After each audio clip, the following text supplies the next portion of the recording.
Hey there, everyone. How are you doing today? I hope you're having a great day. So, hey, during my workout, an idea popped in my head. So, I created a presentation for you really about the first house we bought on Norris Drive. We talk about it a bunch in our book, which highlights our 15-year journey. It all started with this first house. If you've read the book, you know there's a story about our first tenant, which was no fun. But I thought I would take a look at Norris Drive simply from the numbers, right? Purchase price, rent. I would really highlight the yield, which is something I talk about now a lot. I go through it in great detail in my course because I believe every market has an average return.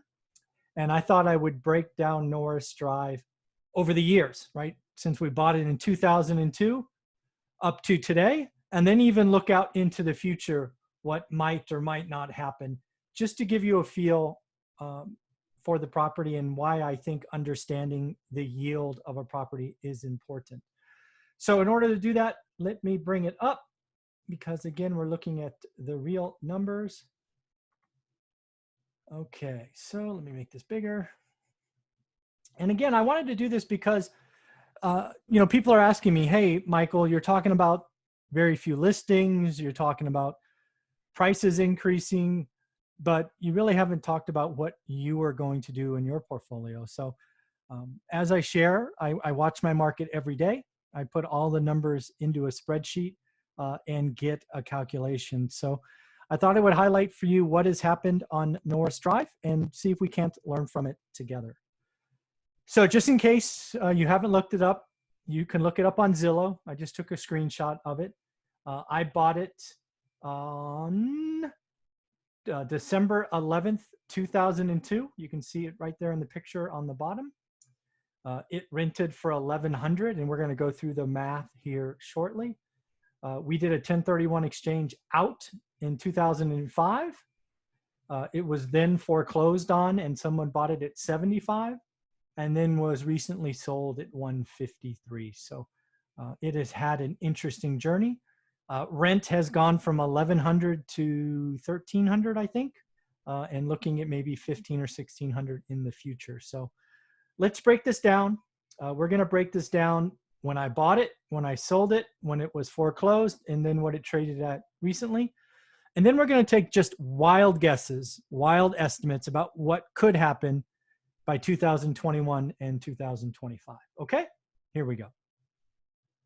So in 2002, as you just saw, I bought it for 107. We're going to do our best to do apples to apples comparison. So we're going to assume 20% down. The rent was 1,100. I rounded up. It was 1095, but let's keep the numbers even. MR stands for make ready or make ready dollars. And I had to put $12,000 in because I bought a junker, which means I had 20% down, some closing costs, and some make ready, which at the time meant I was earning 11% on my money. In my course, we go through the spreadsheet in detail. We break down every row. We talk about what you can tweak to make your numbers better or worse. But for this kind of walkthrough, that's what I was buying. Now, remember, in 2002, I had no idea what I was doing. None. I didn't even talk about yield. It wasn't important to me. Yield wasn't important to me until 2011 or 12, maybe 2010. I was just starting. I didn't know what I was doing. I was so excited to get a rental. And that's what makes this story so interesting because it did not turn out well to begin with. But that's the deal. We were earning 11% on our money with our first purchase. So when we sold it, again, the numbers are in Zillow. We sold it for $264. We're going to assume 20% down just to keep apples to apples. The rent was still $1,100. It did not budge. Make ready was 0 because we had done everything already and it was tenant occupied when we sold it. So there was no make ready cost. But when you do all of that math, it went from being 11% positive to 10% negative. In my book, I call these alligators. And if you don't know what I mean by that, you can buy or create alligators. Think negative cash flow. In this example, you have put, what is that, $52,000 down And you did that to lose money every month. By putting $52,000 down and getting a negative 10% yield, you are paying roughly $5,000 a year before one surprise maintenance item. This property did not make sense as a rental at 264, just did not. It might have been a great owner-occupied house, but this was bought as a rental, and it was just a bad idea. So next, the house was sold or foreclosed and sold in 2009 for 75 grand.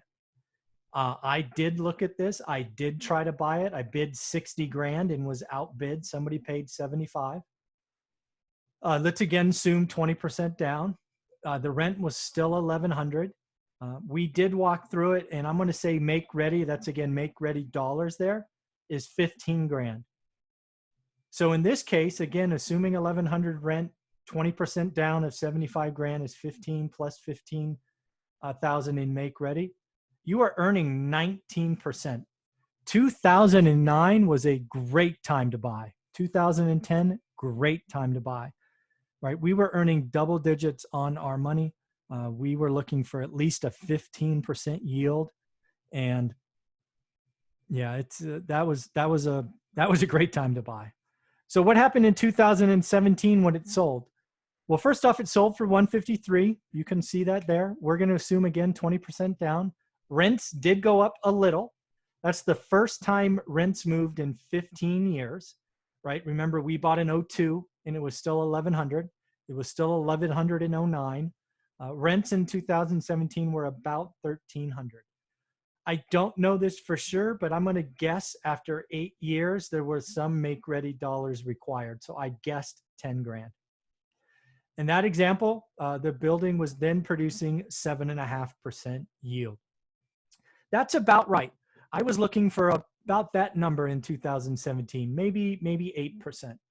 But that was not a horrible purchase, assuming I have estimated the make-ready correctly. If the make-ready dollars were 25 grand, then it's not as good a deal. If make-ready was 0, it's even a better deal. But again, that is a guess for me. The things I know for sure was the price, which you saw there on Zillow. The rent, I have property around there, so I feel really good about the 1,300. But you can see how over time, this property has gone from 11% when I bought it to negative 10%, to a peak of 19% because somebody bought at the bottom, to now a decent return at 7.5% in 2017. So now let's look into the future, because I'm telling you right now, if listings stay low, that housing is going to go up. So in 2017, the house sold for 157. What happens if this house sells for 200 grand in 2021? That's not crazy. That's 2 years away, one and a half years away, right? I'm talking end of 2021 in this case. What would happen? Again, this is just math, right? So 200 grand, we're going to assume 20% down to keep apples to apples. Rent is going to be 1,500. Again, rent's going to go up, I believe. Let's assume make ready is 10 grand. Let's just assume that. So in this case, with $200,000 purchase, everything else there that you see, it's about a 4.5% yield. Again, I don't know what the market will be like, but that's pretty low. I don't think I would do any deals at 4.5%. Matter of fact, I know I wouldn't. I wouldn't do a 4.5% deal because it's just too close to 0, right? It's too close to negative. So if housing gets up to that kind of price point, which it could in a low supply environment, I am going to sit tight. That's what that means. So then I did this. I said, what would happen if by 2025, so 20 years after I sold the property at 264, it once again sells for 264, right? You can go back to Zillow and see the chart. It sold for 264 in 2005. 2005. So what happens if by 2025 it sells for 264 again? Let's assume rents are 20% down again and rents went up to 1,600. Let's assume make ready is 10%. Well, in that case, you get a negative 1%. I promise you this much. I will be a seller of houses. I will probably sell all my houses if they are producing a negative return. That's what I saw last time. I will move my equity around. Again, these are just estimates to show you the importance of learning your market. You need to learn your market. You need to learn your market. You need to do the math. And if you need help, that's why I built the best thing I've done is my course. The link is in the description below. Students are growing and growing and growing. And we're doing Saturday live streams just with students to answer questions. Again, I walk you through the spreadsheet that built all this numbers.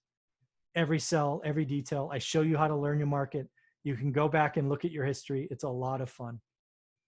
So in the end, again, learn your market. Understand what your market does. Look at the historical numbers.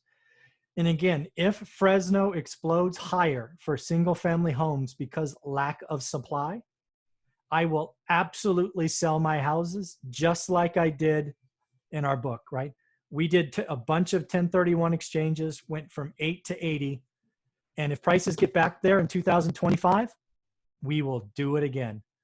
But until then, I'm going to be looking for deals that earn 6, 7, 8%. So again, hopefully that made sense. I wanted to do this video for a couple of reasons. First, kind of give you a view of what I'm looking for by understanding what I've done, right? When prices go crazy and it becomes an alligator, a negative cash flow, I will sell, no problem, right? Because the owners want it more, owner occupants. And I'll just wait, right? I will move the equity somewhere else. Maybe sit on cash, don't know. But absolutely, there is a price point I will sell. I do not believe in holding forever. You could see in the book we sold in 06.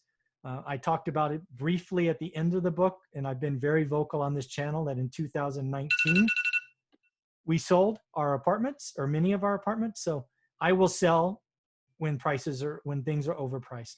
And for me, it's all about yield. I look at my yield every day. I put every deal through that. So hopefully that makes sense.